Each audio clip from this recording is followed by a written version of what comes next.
sendiri yang mengatakan bahwa tesisnya Kiai Imad itu benar dan Mbak Alawi itu bukan keturunan Nabi Muhammad. Wah, keluarga Abuya Malik itu sesat juga.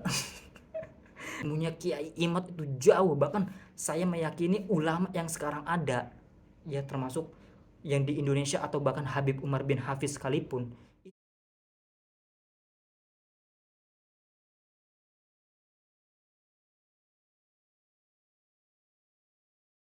Saya ada saran buat Kiai Imad.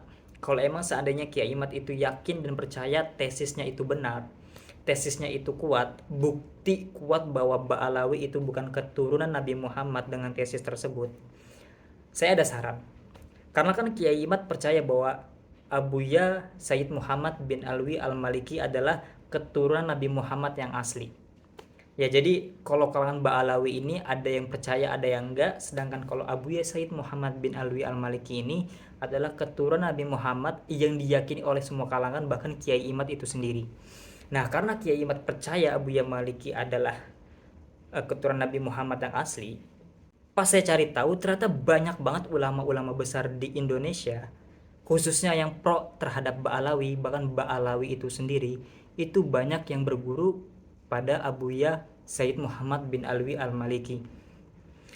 Seperti contohnya Kiai Abdurrahman Nawi, terus juga ada Kiai Ihya Ulumuddin, terus juga dari kalangan Ba'alawi ada Habib Abdul Qadir Al-Haddad Condet, terus juga ada di Bekasi itu Abuya Habib Nagib bin Syah Abu Bakar, terus juga ada yang terbesar pesantrennya yaitu Abuya Hasan bin Ahmad Baharun Darul Lugo Wadakwah. Itu ulama-ulama besar yang tadi saya sebutin adalah murid dari Abuya Sayyid Muhammad bin Alwi Al-Maliki. Nah, kalian kebayang nggak kalau misalkan ulama-ulama besar ini khususnya dari kalangan Ba'alawi yang berguru atau jadi muridnya Abuya Sayyid Muhammad dikasih tesisnya Kiai Imad, Kiai Imad datang ke Mekah, terus ngasih tesisnya ini ke keluarga Abuya Sayyid Muhammad bin Alwi Al-Maliki yang sekarang diteruskan oleh Abuya Ahmad Al-Maliki. Terus keluarga Abuya Ahmad Al-Maliki mengatakan, oh iya Imad, tesis ente ini benar. Tesis ente ini benar, isinya valid dan kuat.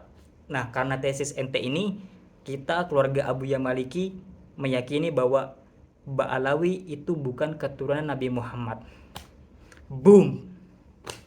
Apa yang akan terjadi? Yang akan terjadi adalah Ba'alawi akan kesekak mat. Kenapa? Karena yang bicara langsung adalah keluarga dari guru besar mereka. Yang satu, di satu sisi beliau adalah keturunan Nabi Muhammad yang diyakini oleh semua kalangan.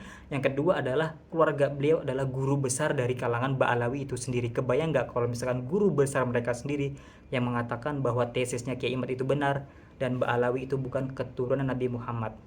Itu akan jadi pukulan keras untuk orang-orang yang mendukung dan kalangan Ba'alawi itu sendiri. Tapi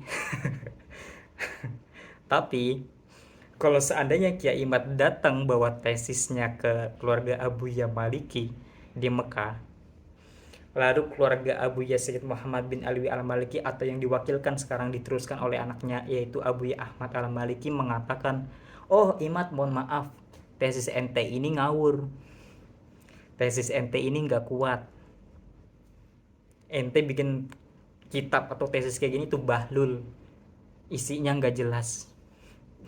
Kalau seandainya keluarga Abuya Sayyid Muhammad bin Alwi Al-Maliki mengatakan bahwa tesisnya itu nggak benar, bahwa Ba'alawi itu keturunan Nabi Muhammad, dan di sini Kiai Imad cuma bermodalkan rasa nggak suka dia aja terhadap Ba'alawi terus bikin tesis, dan ternyata keluarga Abuya Sayyid Muhammad lebih bela Ba'alawinya dibanding tesis Kiai Imad, maka Kiai Imad harus berbesar hati. Makanya saya senang banget pas dapat kabar katanya tesis Kiai Imad ini akan go internasional. Senang banget saya tuh. Karena akan direspon nanti sama ulama-ulama besar dunia. Nah, kalau itu kan nanti kita bisa lihat ulama besar dunia mana aja yang bakal percaya sama tesisnya Kiai Imad dan seperti apa respon mereka. Akan terlihat tuh nanti. Nah, salah satunya itu tadi saran saya, kalau emang mau dijadiin go internasional, bawa tesisnya ke keluarga Abuya Sayyid Muhammad bin Alwi Al-Maliki. Kalau benar, ente bakal menang masalah polemik nasab sama Ba'alawi. Tapi kalau kalah atau Abuya Said Muhammad bin Ali Al-Maliki keluarganya mengatakan enggak, Ba'alawi itu juga keturunan Nabi Muhammad kok, tesis ente ini salah, maka Kiai Imad harus berbesar hati. Jangan ada dendam part 2 nanti. Jangan sampai nanti pulang dari Mekah, dari Arab Saudi, yang tadinya di Indo cuma nggak suka sama Ba'alawi, tiba-tiba nambah. Wah, keluarga Abuya Malik itu sesat juga. Jangan sampai bencinya jadi dua nih. Satu ke Ba'alawi, kedua ke keluarga Abuya Said Muhammad bin Alwi Al-Maliki. Nah, kalau misalkan pendukungnya Kiai Imad mengatakan, itu mah keluarganya Abuya Maliki ilmunya kurang luas kali, atau nggak berani kali buat ngomong kalau Ba'alawi itu bukan keturunan Nabi Muhammad. Tunggu dulu. Tunggu dulu. Kalau ada yang sampai komentar kayak gitu, perlu kalian tahu luasnya ilmu Abuya Maliki itu seperti apa dan keberanian beliau itu seperti apa. Ulama dunia itu mengakui luasnya ilmu beliau, keberanian beliau dalam menegakkan yang namanya dalil yang benar. Saya cerita sedikit. Beliau pernah bikin buku atau kitab, judulnya itu Az-Zakhair Al-Muhammadiyah. Ya, di mana buku tersebut karangan beliau itu diprotes sama ulama-ulama Saudi, dalam tanda kutip di sini adalah ulama-ulama Wahabi, mengatakan bahwa isi dari buku tersebut itu isinya khurafat. Nah, ulama Saudi atau ulama Wahabi di sini nggak senang. Jadi Abuya Malik itu diserang tuh sama ulama-ulama Saudi yang dari kalangan Wahabi, dituduh sebagai ulama yang melakukan kemunkaran, khurafat dan kesesatan. Sampai ulama-ulama di Saudi ini ngedorong pihak pemerintah untuk mengeksekusi Abuya Maliki dengan dua tuntutan. Yang pertama, Abuya Maliki itu diminta untuk taubat. Yang kedua, Abuya Maliki itu dihukum, paling beratnya adalah hukuman mati. Jadi ada dua pilihan. Satu, disuruh tobat, kalau nggak mau tobat bakal dihukum berat. Nah, kita di situ bisa lihat keberanian Abuya Maliki seperti apa. Begitu beliau tahu bahwa beliau itu diminta untuk dieksekusi oleh ulama-ulama Saudi, mengirim surat kepada pemerintah Raja Saudi saat itu, yaitu Raja Fahad bin Abdul Aziz. Sampai Abuya Malik itu dapat panggilan yang disebutnya itu kalau nggak salah surat merah ya, surat merah atau kertas merah, yang dimana itu adalah panggilan darurat, yang dimana surat tersebut itu pasti berkaitan dengan yang namanya hukum dan masalah. Nah, kemungkinan kalau misalkan orang kayak kita dapat surat tersebut, bisa berangkat nggak bisa pulang. Dalam artian ya kita berangkat buat dihukum, setelah itu kita nggak bisa pulang. Abuya Maliki apakah takut? Oh enggak, beliau dengan berani gagah mendatangi atau menerima panggilan tersebut. Beliau datang ke Riyadh, beliau datang langsung bertemu dengan Raja Fahad bin Abdul Aziz, berbicara. Apa kata Abuya Maliki? Buat apa saya taubat? Saya nggak salah kok. Buktiin dulu kalau saya salah. Kalau saya salah, saya terbukti melakukan perbuatan sesat dan munkar, saya akan taubat. Tapi jika nggak terbukti, saya nggak taubat, karena saya nggak salah. Abuya Maliki berani mempertahankan pendapat beliau yang tertulis dalam Az-Zakhair Al-Muhammadiyah itu. Nah lalu, karena ada kemungkinan Abuya Maliki bakal dihukum, beliau nggak mau taubat, otomatis kan bakal dapat hukuman.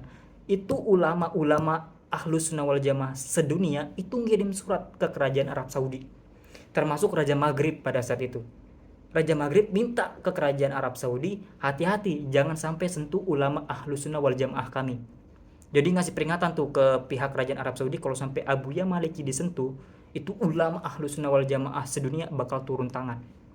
Ya udah, akhirnya karena Abuya Maliki berani berdialog, menjelaskan apa maksud dari isi buku dan kitabnya itu, beliau pun bebas dari tuntutan. Beliau nggak disuruh tobat, beliau nggak dihukum. Akan tetapi ulama-ulama Wahabi di Arab Saudi pada saat itu nggak puas. Mereka nggak berhenti cari cara gimana caranya bisa nyerang Abuya Maliki. Nah akhirnya ulama-ulama Wahabi itu minta Abuya Maliki itu untuk tidak bisa keluar negeri. Takutnya faham-faham yang ada di dalam otaknya Abuya Maliki itu kesebar luas ke seluruh dunia. Makanya mereka minta nih orang jangan sampai keluar negeri. Karena sebelumnya Abu Yahya Maliki itu sering keluar negeri, kayak ke Indonesia, itu gampang. Nah, semenjak ada kasus kejadian tersebut, beliau tuh dilarang keluar negeri. Dan beliau juga dilarang untuk mengajar di Masjidil Haram. Tadinya beliau imam sekaligus guru di Masjidil Haram. Begitu dapat masalah tersebut, beliau dilarang.